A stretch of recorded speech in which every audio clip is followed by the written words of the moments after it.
उत्तर प्रदेश की राजनीति में आज जो होने जा रहा है वो सिर्फ एक बयान या एक खबर नहीं है। ये आने वाले 2027 का पूरा रोड मैप है।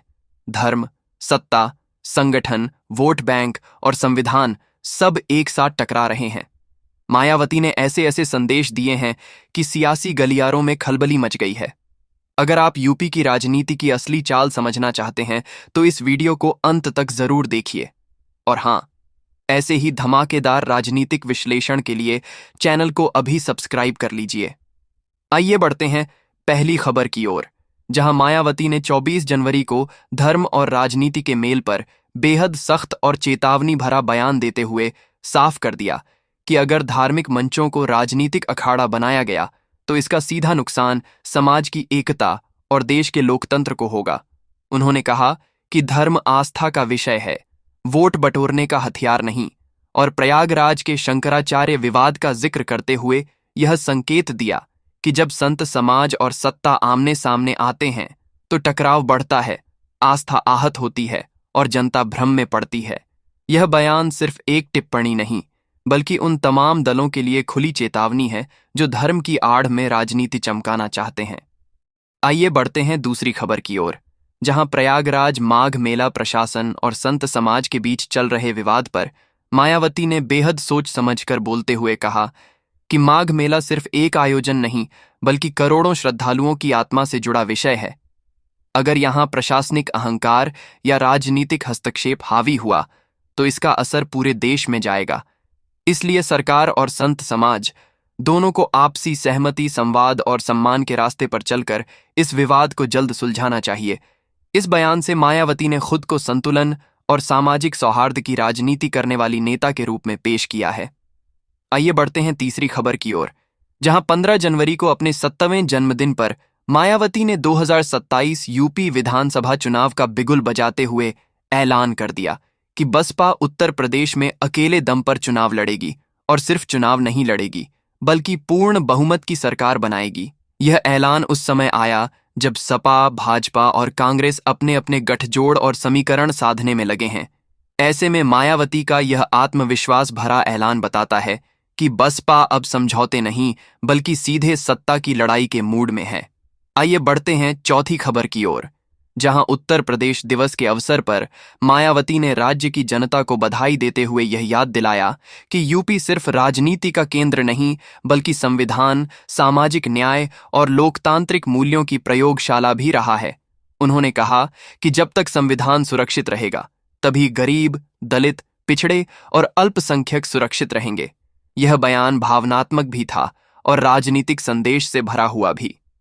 आइए बढ़ते हैं पांचवीं खबर की ओर, जहां गठबंधन की संभावनाओं पर पूरी तरह विराम लगाते हुए मायावती ने साफ शब्दों में कहा कि चाहे कोई छोटी पार्टी हो या बड़ी, बसपा अब किसी के साथ गठबंधन नहीं करेगी, क्योंकि इतिहास गवाह है कि गठबंधन से बसपा को फायदा नहीं बल्कि नुकसान हुआ है। यह बयान उन नेताओं के लिए झटका है जो बसपा को बैसाखी समझकर चलना चाहते थे।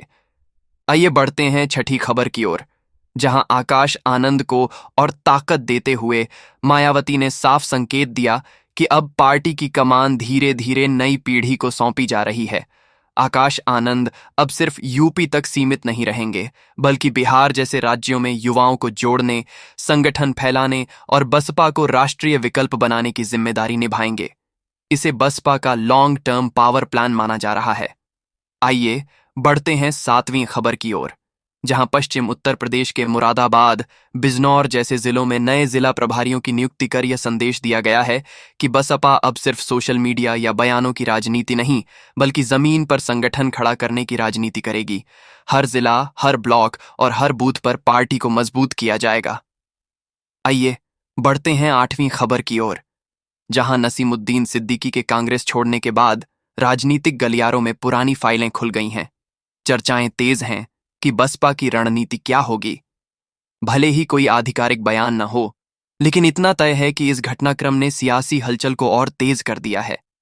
आइए बढ़ते हैं नौवीं खबर की ओर, जहां मेरठ और आसपास के इलाकों में विवादित चेहरों की एंट्री की खबरों पर मायावती ने सख्त लहजे में कहा कि पार्टी में अनुशासन सर्वोपरि है और किसी भी कीमत पर अपराधी छवि वालों को बर्दाश्त नहीं किया जाएगा।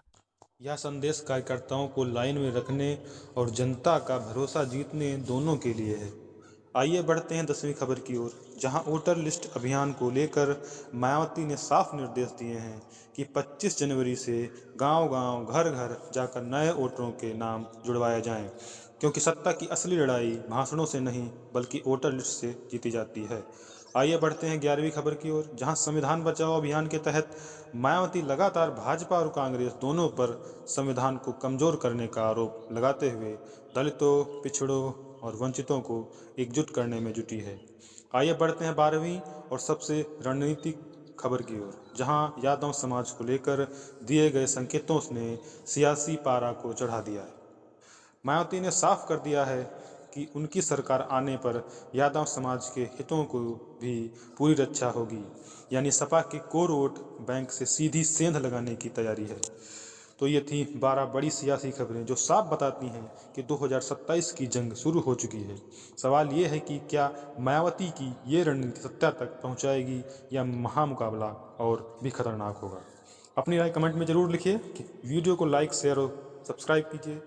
ऐसे ही तगड़े राजनीतिक कंटेंट के लिए चैनल को सब्सक्राइब करना मत भूलें।